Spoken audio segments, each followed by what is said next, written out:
Disney Plus in Hong Kong has dropped an episode of The Simpsons that referenced forced labor camps.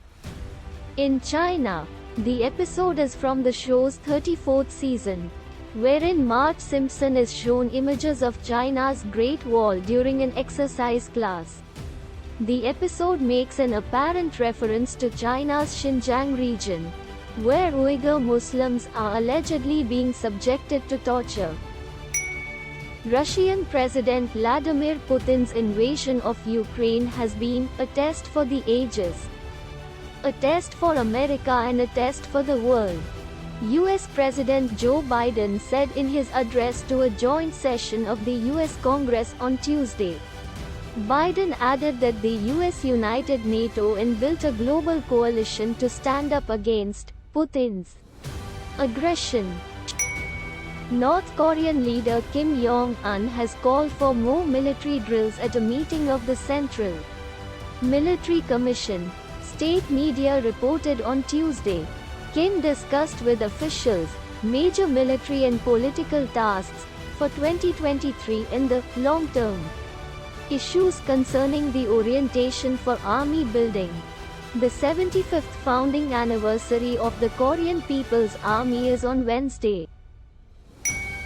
China on Tuesday said that it will resolutely safeguard its legitimate rights and interests over the shooting down of a suspected spy balloon by the US. The statement came after the US refused to return the debris from the balloon, which it shot down over the Atlantic Ocean. China earlier reiterated that the unmanned airship entered US airspace accidentally. A woman and her 6-month-old baby who were trapped under debris for 29 hours in Hatay, which is a southern province in earthquake-affected Turkey, were rescued by officials on Tuesday. The mother and child were transported to a nearby hospital for treatment. Several earthquakes have hit Turkey and Syria since Monday, claiming more than 5,000 lives. The Turkish flag flew at half-mast at the Embassy of Turkey in Delhi to mourn the loss of lives due to the earthquakes that hit Turkey and Syria. Over 5,000 people have lost their lives because of the earthquakes.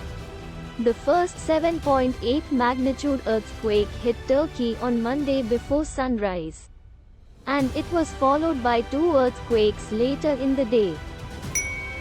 German Defense Minister Boris Pistorius on Tuesday traveled to Kyiv, where he met senior Ukrainian officials, including President Volodymyr Zelensky. Pistorius also met his Ukrainian counterpart Oleksiy Reznikov, who shared an image of himself holding a scale model of a Leopard 2 tank next to Pistorius. The first Leopard 2 has arrived in Kyiv, Reznikov said in the caption. China rejected a request for a secure call between U.S. Defense Secretary Lloyd Austin and Chinese Defense Minister Wei Fenghe on the day an American warplane shot down a suspected Chinese surveillance balloon, a Pentagon spokesperson said. However, the U.S. will continue to keep communication channels open, Brigadier General Patrick Ryder said. The balloon was shot down on Saturday. In his State of the Union address, U.S. President Joe Biden said, "If China threatens our sovereignty, we will act to protect our country." This comes after the U.S. downed a suspected Chinese spy balloon over the Atlantic Ocean last week. The U.S. had also accused China of violating American sovereignty and international law. Ex-Pakistan President General Pervez Musharraf was laid to rest with military honors in an army graveyard in Karachi, in the presence of his relatives and several retired and serving military officers on Tuesday. His coffin was draped in Pakistan's national flag. However, the ceremony wasn't a state funeral. Musharraf passed away aged 79 in UAE after battling a prolonged illness. Salman Rushdie, in his interview to The New Yorker after he was stabbed in New York last year, has called his 24-year-old attacker, Hadi Matar, an idiot. He said, "I don't know what I think of him. Because I don't know him. All I've seen is his idiotic interview in the New York Post. Which only an idiot would do."